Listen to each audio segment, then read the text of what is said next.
तो hello everyone.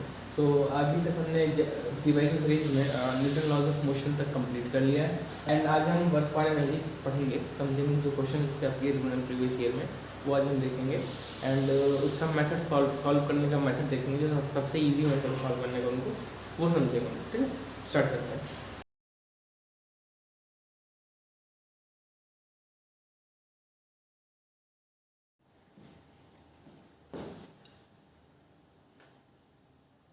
So next question देखते हैं। ये क्वेश्चन आया है 1 सितंबर 2021 में, इवनिंग शिफ्ट में ये अपेयर हुआ था। ठीक है, ये भी ज़्यादा टफ तो क्वेश्चन नहीं कहूँगा, इसमें आसान ही है, बस देखते हैं इसको सॉल्व कैसे करना होता है। तो क्वेश्चन यहाँ पे आपके सामने है, an engine is attached to a wagon through a shock absorber of length 1.5 metre. The system with a total mass of 40,000 kilogram is moving with speed of this and I'm sorry. When the brakes are applied to bring it at rest, to bring it to rest. I'm sorry. तो देखो यहाँ पे क्या है ना कि हम लोग एक वेगन दिया है। वेगन क्या होता है? वेगन से मान लो कि गाड़ी का डिब्बा, जैसे रेलगाड़ी का डिब्बा, ठीक है, ऐसे मान लो समथिंग। तो ये वेगन है हमारा, ये वेगन की स्पीड जो है ना किस तरफ है, कितनी 72 किलोमीटर पर आवर। अभी मैं ये भी कहूँगा कि 72 किलोमीटर पर आवर को हमको मीटर पर सेकंड में कन्वर्ट करना पड़ेगा। क्यों? क्योंकि अब वो वही उसकी ऐसा यूनिट है, ठीक है। तो वो कैसे करते हैं अभी देखते हैं उसको।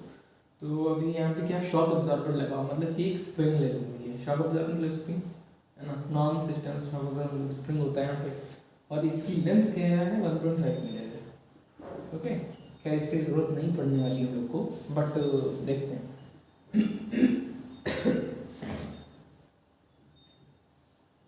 फिर in the process of system brought to rest, the spring of shock absorber gets compressed by 1 metre. 1 metre compression होता है इसमें। If 90% of the energy of the vehicle is lost due to friction, the spring constant is, हमें spring constant चाहिए, इसका K चाहिए, है ना। हमें डेल्टा एक्स की वैल्यू दे रखी है। डेल्टा एक्स बोले तो जो हमारा डिफॉर्मेशन, सॉरी, जो हम लोग का कंप्रेशन होता है स्प्रिंग में, वो उसको बोलते हैं डेल्टा एक्स या एक्स का वैल्यू बोलते हैं। तो उसकी वैल्यू दे रखी है 1 मीटर, ठीक है, यहाँ पे दे रखी है। नो, पहले इसको तो पहले बात तो कन्वर्ट करते हैं मीटर पर सेकंड में। पहली बात तो इसको मीटर पर सेकंड में कन्वर्ट करते हैं। तो कैसे कन्वर्ट करते हैं किलोमीटर पर आवर को मीटर पर सेकंड में? सिंपल ट्रिक है, 72 है, इसको 5/18 से मल्टीप्लाई करते हैं तो ये मीटर पर सेकंड में कन्वर्ट हो जाता है। ठीक है, अगर आपको समझना है कि ऐसा क्यों आता है तो वो भी मैं समझा दूँ। क्या होता है ना, किलोमीटर होता है 1000 मीटर, किलोमीटर 1000 मीटर, आर को लिख दो 3600 सेकेंड, तो मीटर पर सेकंड में वो कट करके 5/18 बचेगा, तो ये कट करके कितना आएगा 20 मीटर पर सेकंड। ठीक है, तो इसकी स्पीड फाइनली आ गई 20 metre per second, 20 metre per second. ठीक है, ये क्या है, ये u है, और हमें बोला है कि ये फाइनली रेस्ट पे जा रहा है, मतलब v equal to 0, u v, है ना, समझ ये इनिशियल लिखा है। ओके, सो अभी क्या मतलब हुआ कि work done by all the forces. हाँ, क्या कहता है हमारा जो वर्क डन थ्योरम कहता है कि work done by all the forces is equals to change in kinetic energy। ठीक है, वेल एंड गुड। ठीक है, अब चेंज इन काइनेटिक एनर्जी क्या होता है? चेंज इन काइनेटिक एनर्जी मतलब कि फाइनल माइनस इनिशियल या फिर इनिशियल माइनस का। तो मैं यहाँ पे मॉड वैल्यू पे फोकस करना है। ठीक है, तो अभी क्या है 1/2 इंटू मास कितना गिवन है, मास गिवन है 40,000, 40,000 सिस्टम का मास है 40,000 10 to power 3, हाँ, half m v square, sorry m sorry multiplied है वी स्क्वायर। वी कितना है, सॉरी यू कितना है, ये 400 माइनस ये फिर 0 हो जाएगा, तो ठीक है 400 हो गया, इसका स्क्वायर हो गया ना 20 का स्क्वायर। ओके, सो अभी क्या कह रहा है कि ये टोटल है वर्क डन।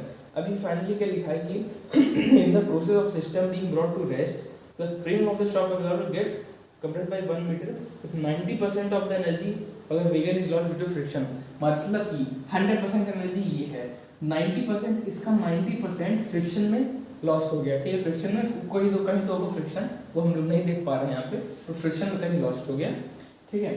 तो 10% पक्का स्प्रिंग को कंप्रेस करने में, क्योंकि और कोई फोर्स है नहीं, है ना, एक ये फ्रिक्शन फोर्स है, एक स्प्रिंग का फोर्स है, और कोई फोर्स तो है नहीं इस सिस्टम पे, ओके। तो मतलब कि work done by all the forces, बोले तो work done by friction plus work done by what spring, है ना, वर्क डन बाय फ्रिक्शन कह लो इसको plus work done bye spring कह लो इसको, यही तो है ना ये। तो और क्या कह रहा है कि वर्क डन बाय जो स्प्रिंग है वो इसका 10%, तो बस सिंपल हमें वही चाहिए था, है ना। तो now 10% of it, 10% of this is what, I think उधर नहीं दिख रहा होगा, इधर लिख देता हूँ मैं, जस्ट अ सेकेंड, 1/10, ये तो ना 10% मतलब 1/10 इसका, ओके। बस अब तुम्हें वर्क डन बाय स्प्रिंग कितना होता है, हाफ इंटू के हमें चाहिए, इंटू एक्स क्या होता है, एक्स क्या है, एक्स डिफॉर्मेशन था, कितना हुआ था, 1 मीटर का, दैट इज 1 का square is equals to 1/10, that means 10 4 हो गया, ये 2, सॉरी 1/2 into 4 into 10 to the power 5 I think, है ना, हाँ ठीक, ये है। तो k की वैल्यू यहाँ से कितनी आई, ये कैंसिल हो गया, तो k की value 16 10 to the power 5, and क्योंकि मतलब जो ये इंटीजर टाइप क्वेश्चन था, यहाँ पे 10 to the power 5 फैक्टर पहले से गिवन है, तो हमें 16 फैक्टर डालना था, जो कि हमारा जो करेक्ट यहाँ पे आंसर होगा 16 डाल देंगे तो ये करेक्ट हो जाता है, ठीक है। नेक्स्ट क्वेश्चन देखते हैं। सो स्टूडेंट सेकंड क्वेश्चन देखते हैं, ये भी 1 सितंबर 2021 में इवनिंग शिफ्ट में अपियर हुआ है। ये क्वेश्चन थोड़ा सा डिफरेंट है पहले वाले से, ओके। यहाँ पे अब ये क्वेश्चन यहाँ पे देख सकते हैं, यहाँ पे क्या कह रहा है कि if a body of a mass m is dropped from height h, ठीक, something height h is given to us, let us see, okay. यहाँ से बॉडी ड्रॉप किया, ये डिस्टेंस h है, ओके। क्या कह रहा है कि जब कोई यहाँ पहुंची तो इसकी जो वेलोसिटी थी वो थी 0.8 टाइम्स रूट GH, ओके। ये कुछ इस तरीके की वेलोसिटी थी इसकी, यहाँ पे जब पहुंची, ठीक है। रिलीज कहाँ से किया गया, यहाँ से किया गया। अब ये इसलिए क्योंकि यहाँ पे ना, यहाँ पे क्या है ना, कि इसलिए हो क्योंकि यहाँ पे एयर ड्रैग जो कि एक रियल केस है, रियल सिनेरियो है। अगर यही एक इमेजिनरी सिनेरियो होता तो यहाँ एयर ड्रैग नहीं होता, जो हम नॉर्मली कंसीडर करते हैं काइनेमेटिक्स में।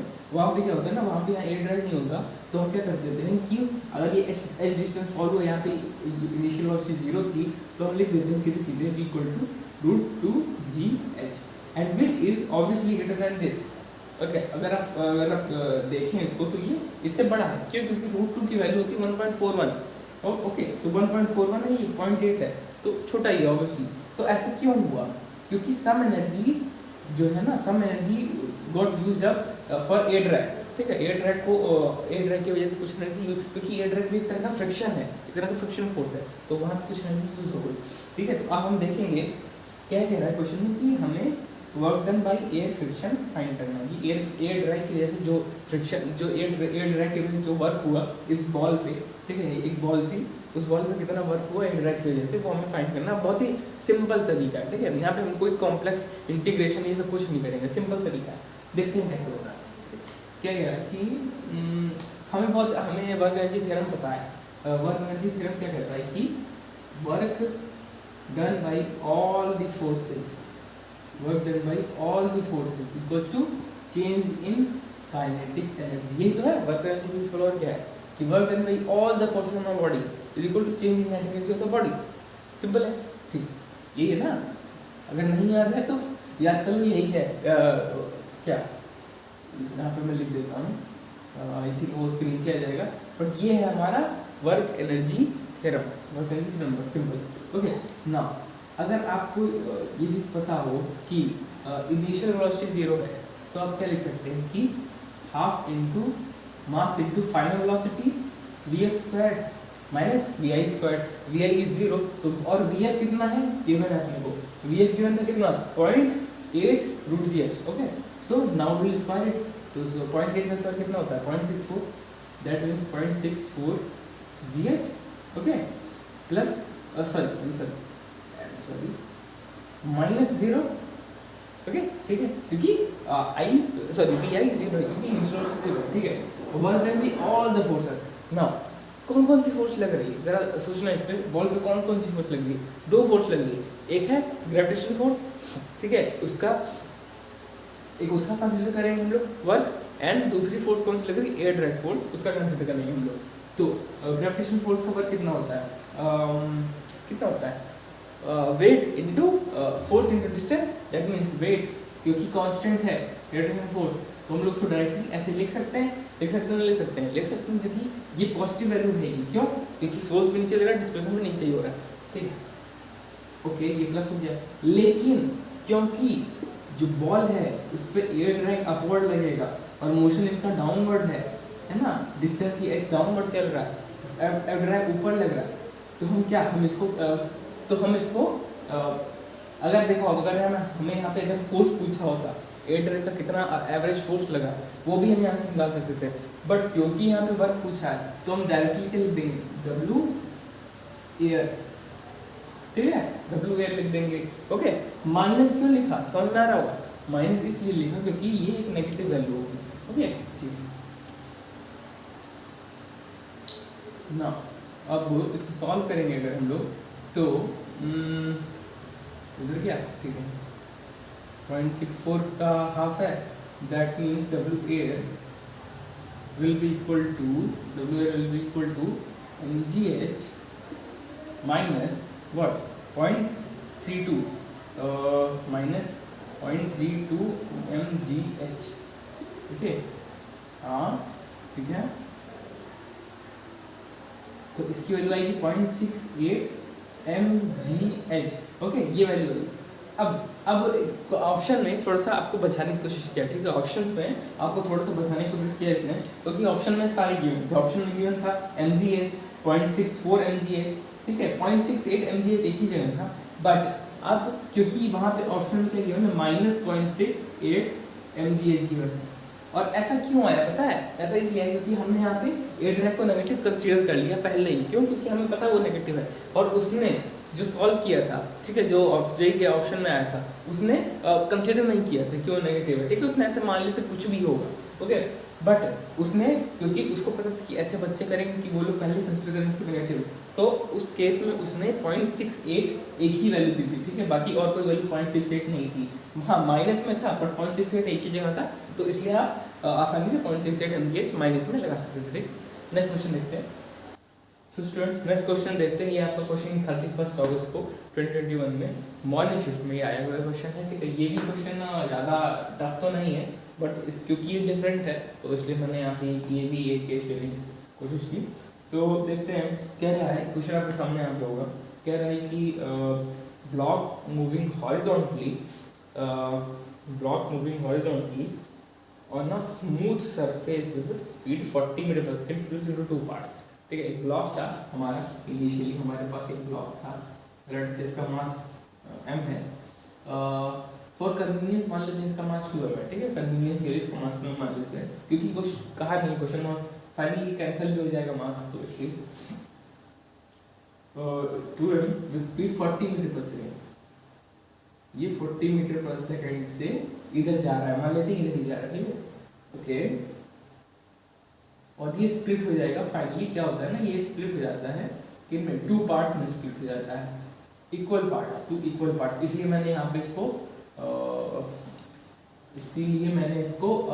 2m लिया था।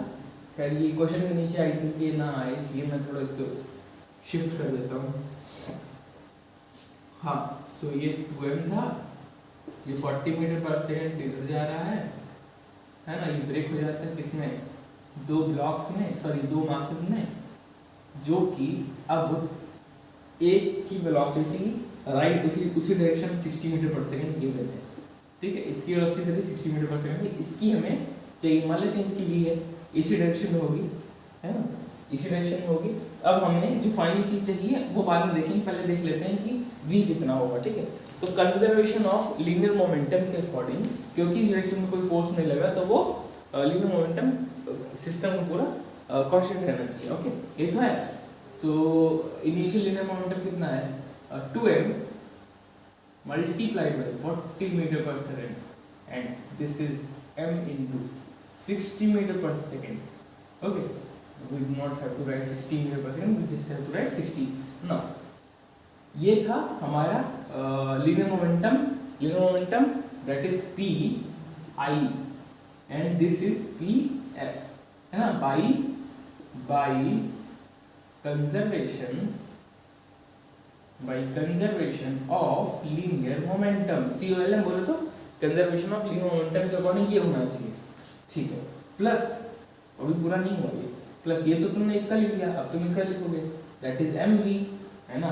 अब हमें v हमें नहीं पता, तो v यहाँ से आ जाएगा, m कैंसिल हो जाएगा, मैंने कहा था m कैंसिल हो जाएगा, तो v की वैल्यू यहाँ से कितनी आ रही है जरा देख के बताइए। तो 4 4 to 8 8 minus 60 that is 80 minus 60 that is 20 meter per second.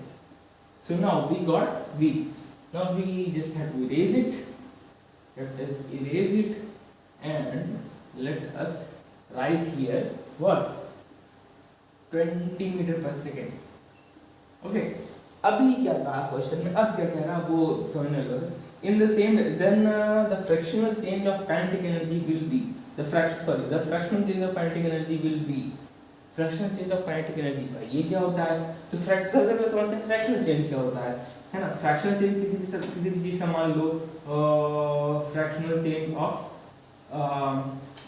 What fractional change of j upon j, ये बोलते इसको sorry change of j upon j, इसको बोलते हैं fractional change of j। But now क्योंकि यहाँ पे काइनेटिक एनर्जी में फ्रैक्शनल चेंज पूछा है तो इसलिए delta k upon k, delta k upon k इसको बोल रहे हैं हम लोग फ्रैक्शनल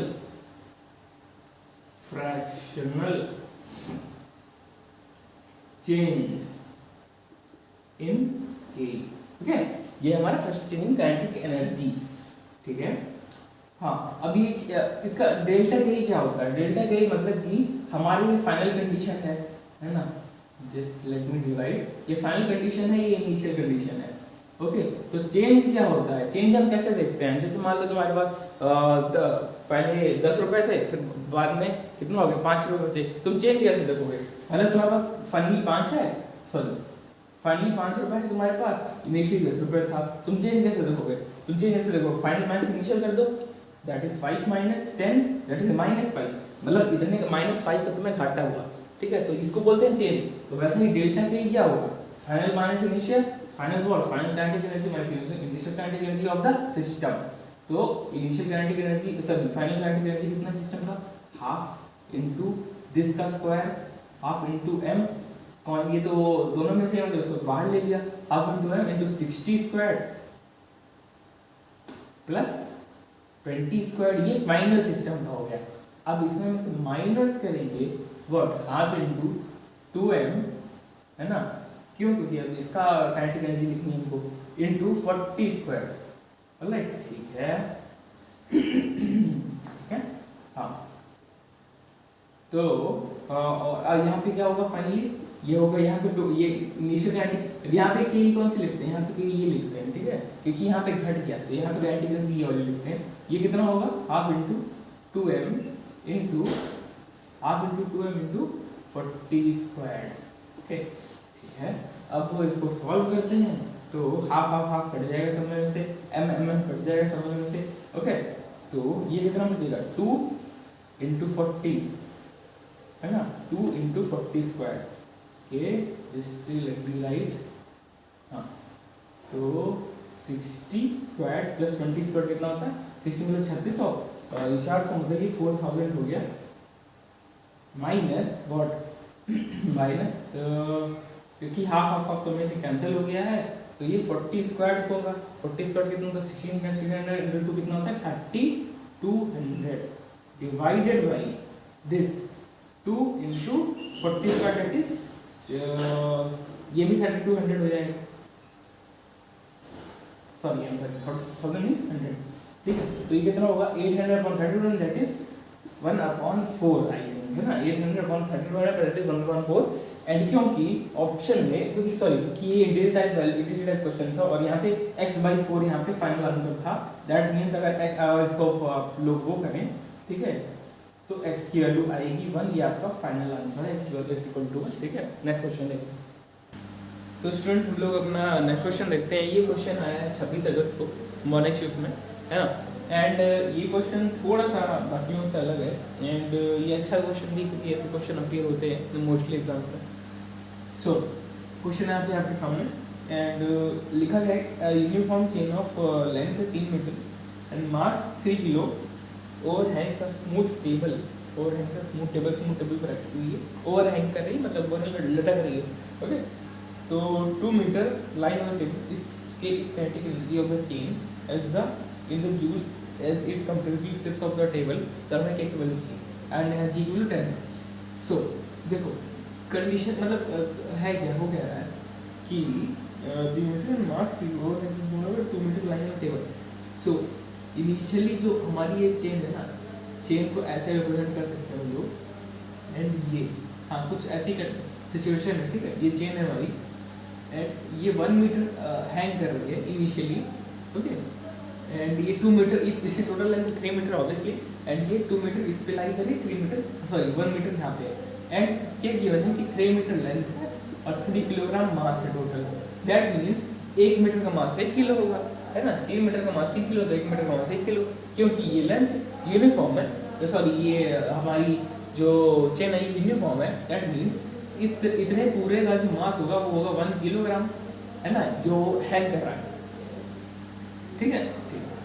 वो अब जो हम इसको सॉल्व करते हैं, थोड़ा आगे बढ़ते हैं इसमें। क्या कह रहा है, space energy of the chain if the chain completely slips of.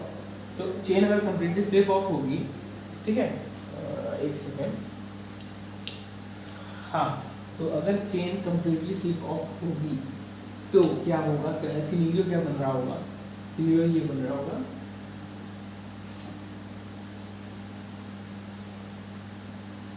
है ना।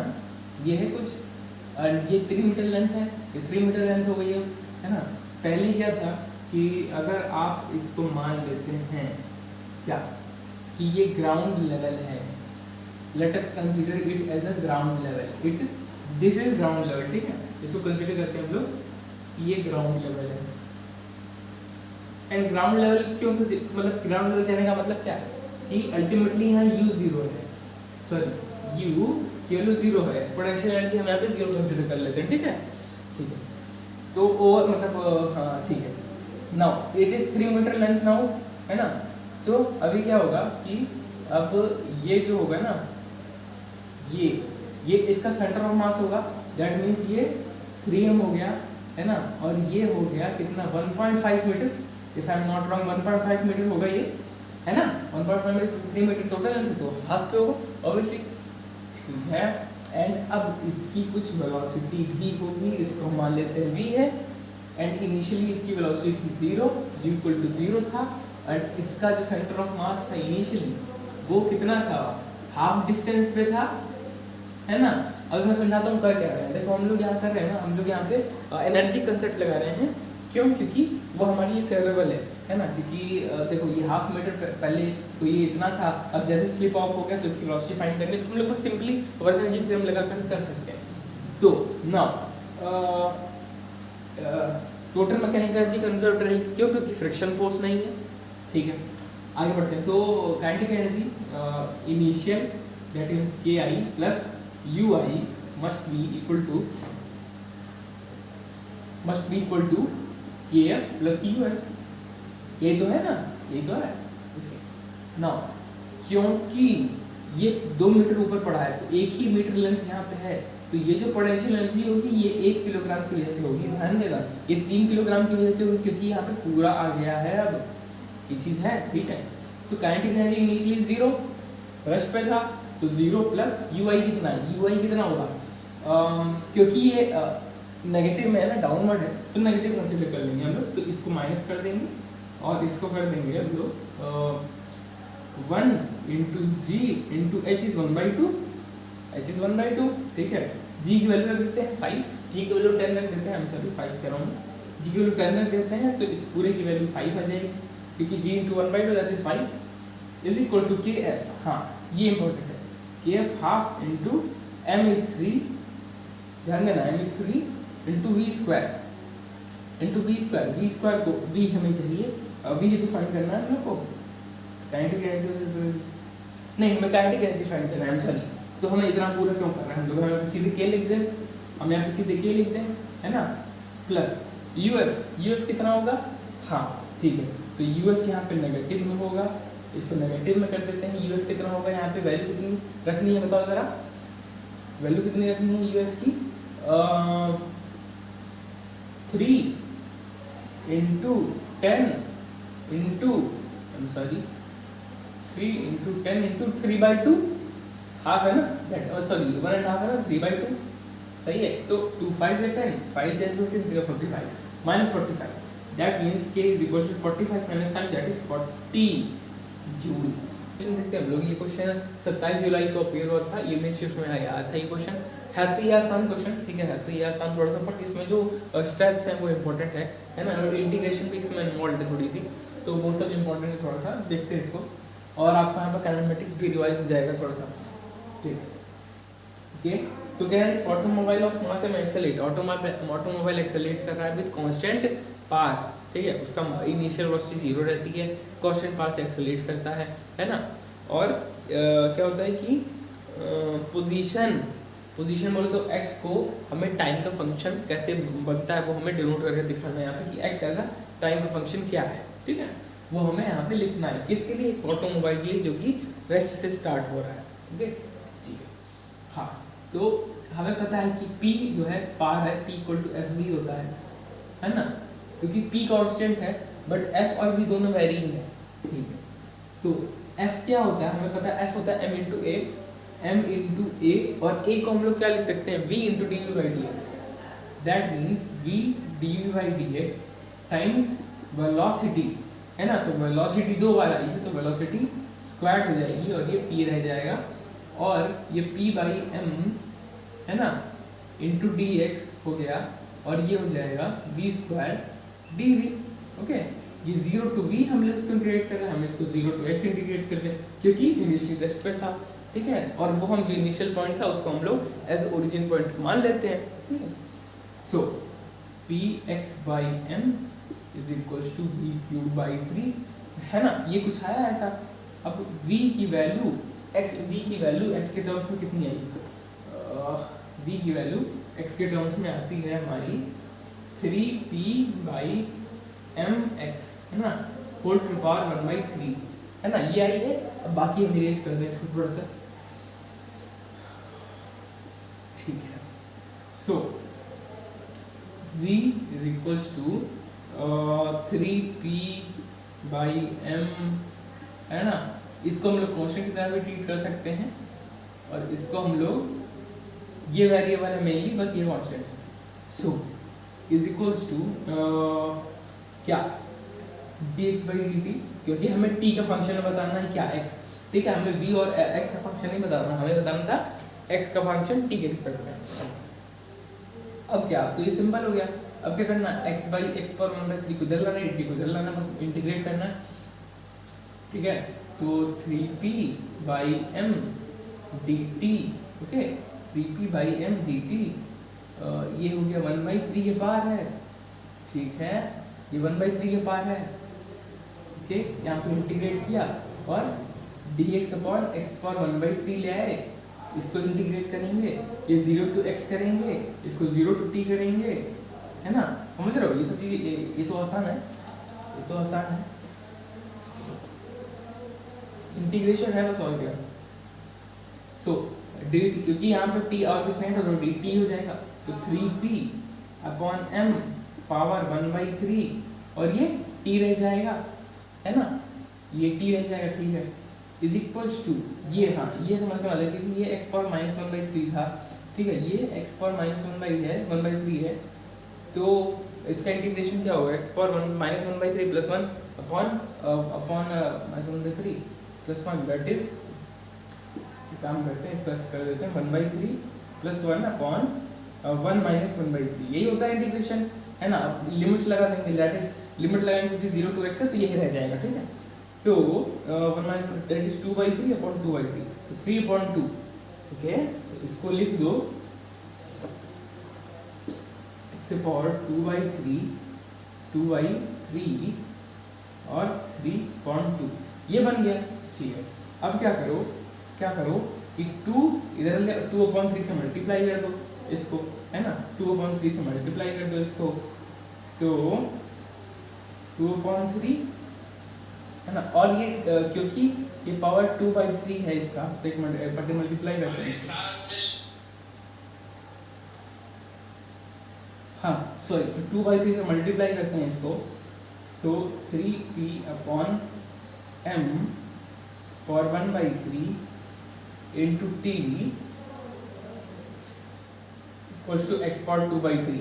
अब जो x power 2/3 है इसको क्या किया, 3/2 यहाँ पे लगा दिया होल पावर, है ना, और इसको हम लोगों ने x कर दिया। अब इसी को हम लोग को थोड़ा सा इसको सिंप्लीफाई करना है। अब सिंप्लीफाई करने के लिए हम क्या करें, 2/3 है ना, तो 2/3 को ऐसे समझ लो कि ये था 2 किसका क्यूब रूट है 8 का, 3 किसका क्यूब रूट 27 का, 27 अंदर ले गए, 3 अंदर ले गए, तो 3 9, तो 8/9 p/m आएगा, है ना। एक मिनट देख लो दिख रहा है कि नहीं दिख रहा है, हाँ ओके। सो यहाँ पे क्या होगा, हाँ, तो जब ये 2/3 अंदर जाएगा तो ये हो जाएगा 8/27, एंड क्योंकि ऊपर 3 बैठा हुआ है तो वो मल्टीप्लाई हो जाएगा। तो फाइनली जो आंसर बनेगा आपका वो मैं यहाँ पे आपका लिख देता हूँ, 8p/9m टू द पावर, क्योंकि ये to the power 3 to the power 1/2 है ना, to the power 1/2 edit t to the power 3/2, t के पावर 3/2, है ना। ये कुछ ऐसा आंसर बनेगा आपका, तो आपको यही टिक करना पड़ेगा, ये ऑप्शन आपका क्या है, ठीक है। नेक्स्ट क्वेश्चन देखते हैं। ये क्वेश्चन बहुत ही इंपॉर्टेंट है, एंड इसमें जो ऑप्शन हैं वो और ज़्यादा इंपॉर्टेंट, ठीक है। फर्स्ट ऑप्शन जो है हमारा, ये जो क्वेश्चन है इसमें सॉल्व करने वाला कुछ नहीं है, ठीक है, इसमें सॉल्व करने जैसा कुछ नहीं है, बस क्वेश्चन समझना है इसमें। तो मैं समझा देता हूँ कि यहाँ पे given below is the plot of potential energy का ग्राफ हम लोग को गिवन है, ठीक है, किसी भी बॉडी के लिए, in which a particle is one dimensional motion, particle जो है वन डायमेंशनल मोशन कर रहा है, ठीक है। वन डायमेंशनल मोशन का आपको पता है क्या होता है कि ये स्ट्रेट लाइन मोशन होता है, वन डायमेंशनल मोशन होता है। While a conservative force F acts on it, conservative force act हो रही है, कंजर्वेटिव फोर्स क्या होती है, वो फोर्स जिसके लिए उसका पोटेंशियल डिफाइन होता है, ऑब्वियसली पता होगा ये चीज, है ना, ठीक है। Suppose that E max is equals to E max मतलब कि mechanical energy total is equal to 8 joule, मतलब मैकेनिकल एनर्जी टोटल बोले तो हमारा potential energy plus kinetic energy is 8, मतलब 8 जूल टोटल एनर्जी उस बॉडी की है, मतलब टोटल मैकेनिकल एनर्जी उस बॉडी की। देन इनकरेक्ट स्टेटमेंट में बताओ, इनकरेक्ट स्टेटमेंट, ठीक है, ये ध्यान रखना, इनकरेक्ट स्टेटमेंट हम लोग को बताना है यहाँ पे, okay.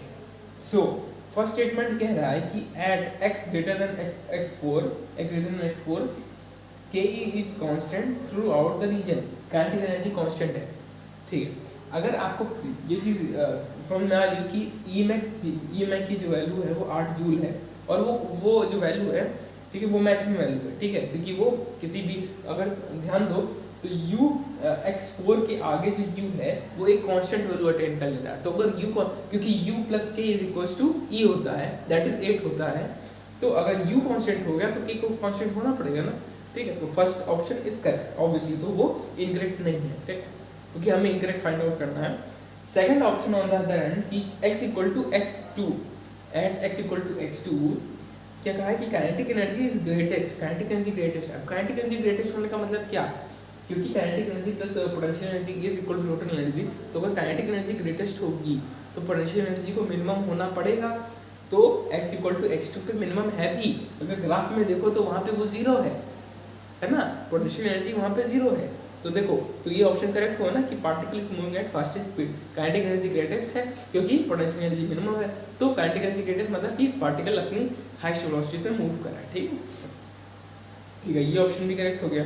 Eight x equal to x3, third option है हमारा कि x equal to x3 kinetic energy is 4 joule, x equal to x3 kinetic energy 4 joule है, क्यों, क्योंकि ये भी सही है, क्यों, क्योंकि x इक्वल टू x3 पे पोटेंशियल एनर्जी 4 जूल है, टोटल एनर्जी 8 है, तो 8 माइनस 4 इज 4 ऑब्वियसली, तो at x equal to x3 kinetic energy and potential energy both are 4 joule, ठीक है, तो this option is also correct. And finally जो हमारा फोर्थ ऑप्शन है जिसमें कह रहा है कि x is less than x1 at x is less than x1 kinetic energy is smallest and the particle is moving at slowest speed।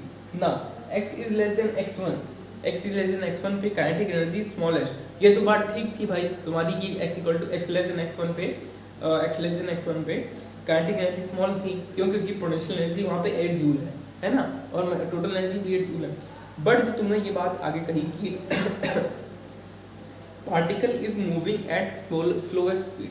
अब ये तो तुमने गलत कहा ना, पार्टिकल स्लो स्पीड से मूव नहीं कर, पार्टिकल रेस्ट में है। क्यों? क्योंकि पोटेंशियल एनर्जी मैक्सिमम है और काइनेटिक पोटेंशियल एनर्जी 8 जूल है, काइनेटिक एनर्जी 0 जूल है। 0 जूल का मतलब क्या है? जो ऑब्जेक्ट है वो रेस्ट पे है, वो मूव ही नहीं कर रहा, तो स्लो स्पीड की क्या बात आ गई? दैट्स वाई कि ये ऑप्शन हमारा इनकरेक्ट है और ये ऑप्शन हमें चूज करना था। ठीक है, तो अभी यहाँ पे ये ओवर होता है। नेक्स्ट टॉपिक देखेंगे इसके बाद में। ठीक है, तो थैंक यू सो मच।